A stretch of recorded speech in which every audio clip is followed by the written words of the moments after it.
What's good, YouTube? Once again, it's Kennard Vernon Stewart here for Vernon Speaks Sports Auburn, talking about Auburn football here on the podcast today. In the Deep South, college football is king, and on the plains of Auburn in East Central Alabama, Auburn University, the battle cry is War Eagle. Let's go ahead and subscribe to this channel. Click the all button so you don't miss a single video. Also got in the playlist for guys who just need to catch up. We got an ungodly amount of videos covering the Auburn Tigers. Go ahead and click on one of the playlists so you can get caught up on some of the information that we provide here on this channel. On this channel, it's always great to be an Auburn Tiger. Talking a little bit about the SEC West coming into the 2019 season. That's always a tricky area of the conference for the SEC. The Alabama Crimson Tide has basically had a stronghold at the number one spot. Auburn sneaked them in 2013 and in 2017, but pretty much for the most part, Alabama has been completely dominant in that particular realm of the conference. Also, Vegas believes that Alabama will continue their reign of terror on the SEC and the SEC West, as Alabama is picked as at least 10-point favorites over all of the teams that they will compete against in the SEC this year. That includes the Auburn Tigers, LSU, Mississippi State, South Carolina. The list goes on. Alabama, from my just a ballpark, just the lazy projection, I feel that Alabama will be the number one team in the SEC West to represent the SEC in the SEC championship game in Atlanta, Georgia at Mercedes-Benz Stadium. And for good reason. Alabama has had obviously the best recruiting classes collectively over the last few years. They continue to stockpile talent, whether it's 5-star or the middle 4-star area, which I tend to like. That's where most of the fruit is, I think, in the recruiting classes, and it shows up on the roster long term. Also returning Jerry Jeudy and Tua Tagovailoa. I think Alabama is in a great position to pretty much dominate the SEC West sub-conference again this year.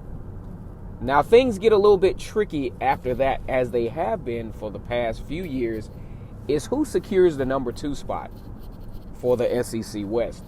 That has been a place where I'm talking about they've been sparring it out over the last few years. You're talking about, Auburn and LSU. Pretty much a controversial play away in 2016 from LSU being the winner outright in the as the number 2 spot in the SEC West. And really, if you think about it, at least as it has been for the past few years, that SEC West number 2 team has really paid pretty nice dividends from a bowl standpoint. Okay, you're talking about, say, in 2016, a controversial call in Jordan-Hare Stadium as LSU was taking on Auburn. It appeared as such that LSU had won the football game, but because it was documented that time had expired, for that last-minute touchdown, for that last-second touchdown for LSU, that touchdown was negated, and Auburn wind up as the victors in that particular game. Also, although that particular margin of victory was literally razor thin, but you think about the number 2 team in the SEC West, for the past few years, they've gone to New Year's 6 bowls. And what does that mean? That's a nice payout. That's nice national exposure. Of course, you would rather go to the SEC championship game and then go on to potentially go to the college football playoff. But over the last few years, the number 2 team in the SEC West has been a really nice consolation prize for those particular teams involved. You talk about in 2016, Auburn going to the Sugar Bowl. I mean, an 8-5 team going into a really nice payout bowl game proved to be pretty huge for the Tigers. Also in 2017, Auburn going to the Peach Bowl to take on UCF, another New Year's Six Bowl. So you talk about 2 New Year's Six Bowls in a row by accomplishing the number 2 spot in the SEC West. Also, LSU took advantage of the number 2 spot this past year, showing up at the Fiesta Bowl and silencing UCF in that particular game. So that's why I think this number 2 spot is very important. Not to say that you don't want to be number 1. Of course, everybody comes into the season want to be number 1. But like I said before, when you look at Alabama's recruiting classes and the talent that they bring, I'll just say this, the odds are not in your favor. If you're an SEC West team or an SEC team for that matter, that you will be able to beat Alabama just when you look at it on paper. And even tangibly when you look at the way Alabama has lost over the past few years, even the game against Clemson, it could be argued that, hey, Alabama just picked the wrong game to play the worst possible case, make the worst possible decisions. But it's still not documented as to whether even Clemson blew, really just totally just complete annihilation of Alabama. Now, the scoreboard would indicate that. But when you look at the game, you look at the way the stats turned out, that game isn't quite as dominant as the score would indicate. Now, back to the number 2 spot. Auburn, LSU, and Texas A&M, I believe, are the front runners for this particular spot. It's a very, very important spot because let's just say Alabama does run the table. The margin of accomplishment between the 3 spots are really incredible. You really, really want to, if you're, say, Auburn, LSU, and Texas A&M, to secure that number 2 spot because, of course, you're going to go to a New Year's Six Bowl. You have definitely, great exposure from a recruiting standpoint. And chances are, in order to get to that spot, you probably will be a 9 or a 10 win team, which is very good for perceptions purposes going into the 2019 and solidifying your recruiting classes on into 2020. Now, the margin of prediction for this number 2 spot is very, very tricky. We feel that all 3 of these teams, given their equally opposite approach to the game this season, could be viable candidates for this number 2 spot. I'll say again, I don't think Alabama will lose a SEC game this year in the regular season. At least on paper, they shouldn't. Okay. Now, you look at the rosters for LSU, Texas A&M, and Auburn. Those seem to be very, very comparable rosters, in my opinion. Let's look at Auburn. You have one of the top defensive lines coming back in the country. You're 2 deep at the cornerback position, at the secondary. Only question I have is the cornerback position. They're not as deep as they should be there. But linebackers, although inexperienced, pretty solid. Also, you talk about the secondary, the back portion of the secondary, the safeties, Daniel Thomas and Jeremiah Denson. You team that up with Smoke Monday and Jamie and Sherwood. So Auburn is pretty solid there. You look over to the offensive side of the football field for Auburn. Very, very stable at the offensive line, although not a lot of depth, though. A lot of experience, but not a lot of depth. You hope some of the guys that are coming from the 2019 class will come along and add some much-needed depth, including Kamar Bell, who did eventually enroll for the Tigers. Could be a huge thing for the Tigers. Also, you talk about for the first time, really in a few years, that Auburn has a dual-threat quarterback to fit within the Gus Malzahn system. We've been beating that down big time. So Auburn actually has the roster to compete for that number 2 spot, legitimately. Okay. Also, you look at LSU.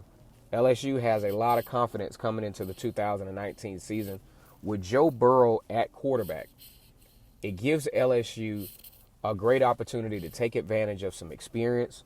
Joe Burrow really wants to put himself on the line to make it happen for LSU. He definitely has a great offensive line coming back. Very, very talented at the wide receiver position. And really, really, even though they have to replace Devin White and Greedy Williams, will replenish a lot of talent on the defensive side of the football field. So I think if we talk about the number 2 spot, another team that will really, really make a push for that spot is obviously LSU. And last but not least, Texas A&M. Texas A&M does return quite a bit, but they lost quite a bit. They got Kellen Mond coming back. A lot of folks feel that Kellen Mond, year 2 under Jimbo Fisher, should be much improved. That game where Texas A&M took on LSU in the multiple overtimes, absolutely phenomenal performance from him, and also did very well in the bowl game against NC State as LSU not LSU, but Texas A&M pulled away and had an excellent second half against NC State, going on to win that game by a huge margin. I think it was 52 to 13 in the Tax Layer Bowl against North Carolina State. So also, one thing that Texas A&M has done over the past few years, they've done a great job of upgrading defensively, because when they first inaugurated themselves in the SEC West, their defense just wasn't where it needed to be to compete on a high level. Definitely good play on the defensive line for Texas A&M, some great linebackers. So a lot of great guys coming back. So that leads me to believe that this number 2 spot in the SEC West is going to probably be the most competitive portion of the SEC West this year, as it has been for the past few years. Auburn is the only team since, we can, in recent history, that has upstaged Alabama for that number 1 spot, and usually is due to, like a kick six. Or I look at the game in 2017. Alabama was murdering Auburn on the edge in the in the second half, drove down the field in about 5 plays, but they just stopped doing it. I still to this day don't understand why they stopped doing what obviously worked. You cave the defense down, the linebackers are not athletic enough, and you attack the edge, but they quit doing it. So, if I really look at this, I feel that, based on the information that we know, the most stable team out of all of these 3, Texas A&M, Auburn, and LSU, the most definitive team, in my opinion, is LSU. I think they're very solid at quarterback. I think they're very solid at the line of scrimmage. I think they have the most stable roster, in my opinion. Because of the unknowns about Auburn, that's why if I were going to just pick who the number 2 team would be, I would say it should be LSU. But we just don't know how Auburn is going to piece this particular talented team together. And next, instead of putting Texas A&M at the number 3 spot, I would actually put Auburn at the number 3 spot because of Gus Malzahn calling plays again and the experience factor for the Tigers. You got a lot of guys on this team that have some big game experience. Derek Brown, Big Cat Bryant, Marlon Davidson, Jeremiah Denson, and Daniel Thomas. They've all been to the neutral site games. A lot of these guys actually played against Clemson down in Death Valley twice. Now, don't get me wrong. Texas A&M played Clemson pretty close last year, but hadn't had to go on the road against them. So I believe from an experience factor and from the offensive production factor that will be more of a thing for the Tigers this year, I think they're a solid pick for the number 3 spot and really will make some noise in pushing that number 2 spot. Texas A&M as well. I think if we go ahead and predict this thing, Texas A&M takes the number 4 spot in the SEC West if we were going to do a prediction today. Once again, it's Kennard Vernon Stewart here on the podcast for Vernon Speaks Sports Auburn, talking a little Auburn football and the rest of the SEC. As always, it's great to be an Auburn Tiger on this channel. War Eagle.